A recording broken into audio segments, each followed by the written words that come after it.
Hello friends, welcome my YouTube channel AC study classes. तो friends, AC study classes में आप सभी का बहुत बहुत स्वागत है। तो आज आपको इस क्लास में साइंस के मोस्ट इम्पोर्टेंट क्वेश्चन पढ़ने के लिए मिलेंगे। तो अगर आप हमारे चैनल पर नए हैं तो सबसे पहले तो चैनल को सब्सक्राइब कर लीजिए, और अगर आपको ये वीडियो अच्छा लगे, यूजफुल लगे तो एक लाइक ज़रूर कर देना, क्योंकि फ्रेंड्स आपके एक लाइक से हमें बहुत सपोर्ट मिलता है। तो इसमें क्वेश्चन दिया गया है कि क्षारीय विलयन में फिनाफ्थेलिन सूचक का रंग कैसा होता है। बताना है आपको कि जो क्षारीय विलयन होता है इसमें फिनाफ्थेलिन सूचक का रंग कैसा होता है। लाल होता है, पीला, रंगहीन या फिर कोई नहीं। तो इसका जो रंग होता है ये लाल होता है। ये ऑप्शन सही हो जाएगा। अगला क्वेश्चन है कि क्षारीय विलयन में मेथिल ऑरेंज का रंग कैसा होता है। क्षारीय विलयन में मेथिल ऑरेंज का जो रंग होता है ये कैसा होता है। पीला, नीला, ऑरेंज या फिर कोई नहीं। तो इसका जो रंग होता है ये पीला होता है। ये ऑप्शन सही हो जाएगा। अगला क्वेश्चन है कि फिटकरी या पोटास एलम ये किस प्रकार का लवण है। कौन सा, फिटकरी या फिर पोटास एलम, ये किस प्रकार का लवण है। लवण, द्विक लवण, खाद्य लवण या फिर कोई नहीं। तो जो फिटकरी या पोटास एलम है ये द्विक लवण है। कौन सा, द्विक लवण। बी ऑप्शन सही हो जाएगा। अगला क्वेश्चन है कि सोडियम कार्बोनेट का जलीय विलयन कैसा होता है। बताना है आपको कि सोडियम कार्बोनेट का जो जलीय विलयन होता है ये कैसा होता है। दुर्बल अम्लीय, क्षारीय, प्रबल अम्लीय या फिर कोई नहीं। आंसर क्या हो जाएगा इसका। ए ऑप्शन सही हो जाएगा, दुर्बल अम्लीय होता है। अगला क्वेश्चन है कि मेंडलीफ की आवर्त सारणी में आवर्तों की कुल संख्या कितनी है। मेंडलीफ की आवर्त सारणी में जो आवर्तों की कुल संख्या है ये कितनी है। 7, 8, 9 या फिर 15। आंसर क्या हो जाएगा इसका। मेंडलीफ की आवर्त सारणी में आवर्तों की जो कुल संख्या है ये 7 है। ये ऑप्शन राइट हो जाएगा। अगला क्वेश्चन है कि किसी आवर्त में बाएं से दाएं बढ़ने पर तत्वों की क्या होता है। तत्वों की धन विद्युतीय प्रकृति बढ़ती है, या फिर तत्वों की धात्विकता बढ़ती जाती है, या फिर तत्वों की आयनिक त्रिज्या बढ़ती जाती है, या फिर तत्वों की ऑक्साइडों की क्षारीय प्रकृति घटती जाती है। इसका आंसर क्या हो जाएगा। डी ऑप्शन इसमें सही हो जाएगा।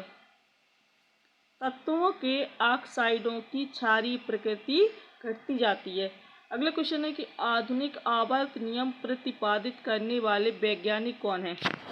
जो आधुनिक आवर्त नियम प्रतिपादित करने वाले वैज्ञानिक हैं वो कौन है। प्राउट, न्यूलैंड, मोजले या फिर मेंडलीफ। आंसर क्या हो जाएगा, मोजले। सी ऑप्शन सही हो जाएगा। अगला क्वेश्चन है कि आधुनिक आवर्ती वर्गीकरण का आधार क्या है।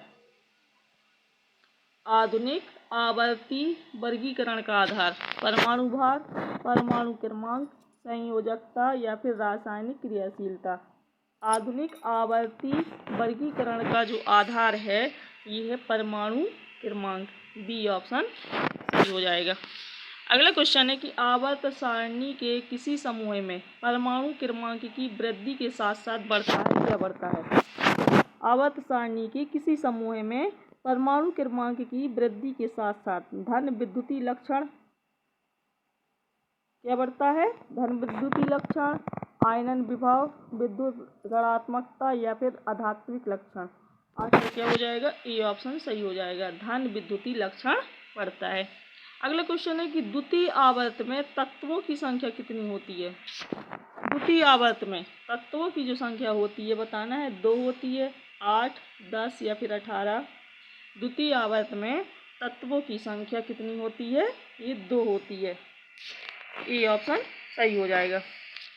अगला क्वेश्चन है कि किसी समूह में ऊपर से नीचे की ओर बढ़ने पर क्या होता है। किसी समूह में जब हम ऊपर से नीचे की ओर बढ़ने पर आयनिक त्रिज्या घटती जाती है, सुचालकता घटती जाती है, घनत्व घटता रहता है या फिर धात्विकता। आंसर क्या हो जाएगा। C option. किसी समूह में ऊपर से नीचे की ओर बढ़ने पर जो घनत्व है ये क्या होता है, ये घटता जाता है। सी ऑप्शन सही हो जाएगा। अगला क्वेश्चन है,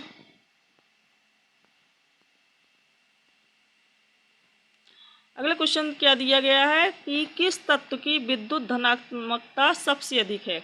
बताना है आपको किस तत्व की जो विद्युत धनात्मकता है ये सबसे अधिक है। एफ की, एम जी, एडी या फिर के। आंसर क्या हो जाएगा, ये हो जाएगा एम जी। एम जी तत्व की जो विद्युत धनात्मकता है ये क्या है, सबसे अधिक है। अगला क्वेश्चन है कि जंतु विज्ञान के पिता कौन है। जंतु विज्ञान के पिता बताना है, अरस्तु, लेमार्क, ट्रेवी, रेनस या फिर कोई नहीं। जो जंतु विज्ञान के पिता हैं ये हैं अरस्तु। ई ऑप्शन सही हो जाएगा।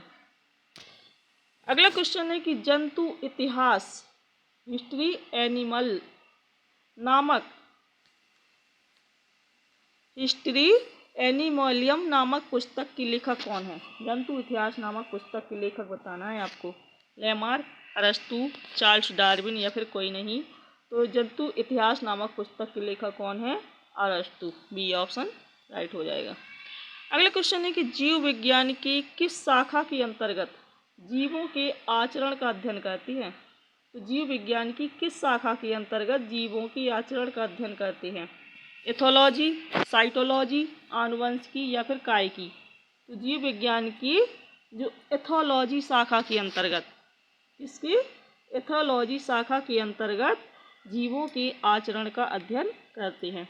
ए ऑप्शन सही हो जाएगा। अगले क्वेश्चन है कि जीव विज्ञान की किस शाखा के अंतर्गत पक्षियों का अध्ययन करते हैं। पक्षियों का पूछा गया है।